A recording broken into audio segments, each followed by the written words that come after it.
c'était plutôt une volonté personnelle qui s'est révélée être une volonté d'une équipe et de collègues, celle de se remémorer des histoires de vie et des rencontres qui sont le sel de notre quotidien de soignant.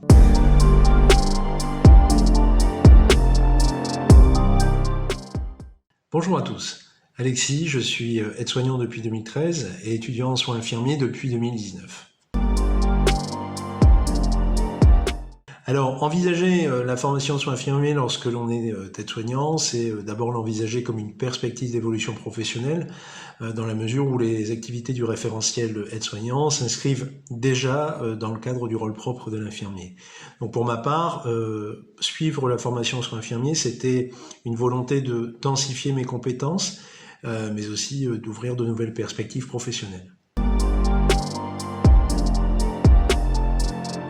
Comme chacun le sait, les professions de santé sont extrêmement exigeantes. Et beaucoup de professionnels de santé ont des activités extra-professionnelles sur le côté pour se libérer un petit peu de ce stress, de cette anxiété qui s'accumule au quotidien. Pour ma part, lorsque j'ai commencé à écrire, c'était pas du tout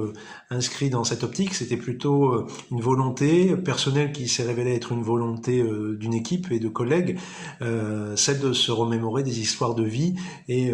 des rencontres qui sont le sel de notre quotidien de soignant. Au final, ça s'est révélé être un bon moyen d'extérioriser et aussi d'être un excellent facteur de lien entre le travail et une activité extra-professionnelle, en permettant à la fois d'extérioriser et de faire valoir la profession aux yeux des personnes qui n'appartiennent pas à la communauté soignante, notamment avec la page Facebook qui était créée à l'époque et qui m'a permis aussi de démarrer toutes ces aventures littéraires. Après avoir eu une petite carrière d'aide-soignant militaire d'active, j'ai quand même voulu rester dans le giron du service santé des armées en devenant réserviste. Et lors de la première vague, des besoins en ressources humaines se sont fait ressentir au niveau d'un hôpital d'instruction des armées qui était celui dans lequel j'étais affecté auparavant. Et je suis donc allé renforcer les équipages en service de réanimation pendant 5 semaines en qualité d'aide-soignant militaire de réserve, sans toutefois oublier que j'avais aussi maintenant un nouveau regard, celui d'un étudiant en soins infirmiers, et ça m'a permis de découvrir une palette d'actes techniques qui n'étaient pas forcément des soins sur lesquels je m'attardais lorsque j'étais aide-soignant, qu'au final, cette expérience a été relativement, comme on dit, tout bénef pour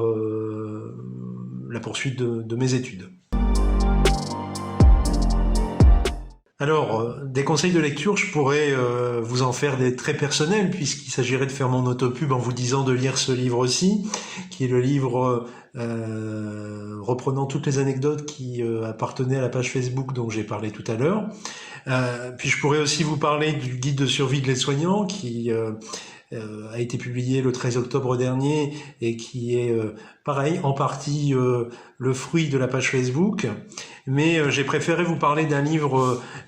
avec un sujet qui est finalement un peu dans l'air du temps, un livre de Simone de Beauvoir qui s'appelle La vieillesse.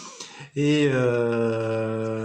je pense que nous tous, nous devons nous attacher à regarder cette période de la vie non pas comme un échec dans une société où le culte du beau et de la santé est prôné plus que de raison, mais plutôt regarder cette période de la vie comme une façon de s'épanouir différemment, certes, mais comme un bel épanouissement, et ne dit-on pas qu'à cette période de la vie, nous sommes dans la fleur de l'âge. En tout cas, merci de m'avoir écouté, et puis je vous dis à très bientôt, et bon salon infirmier.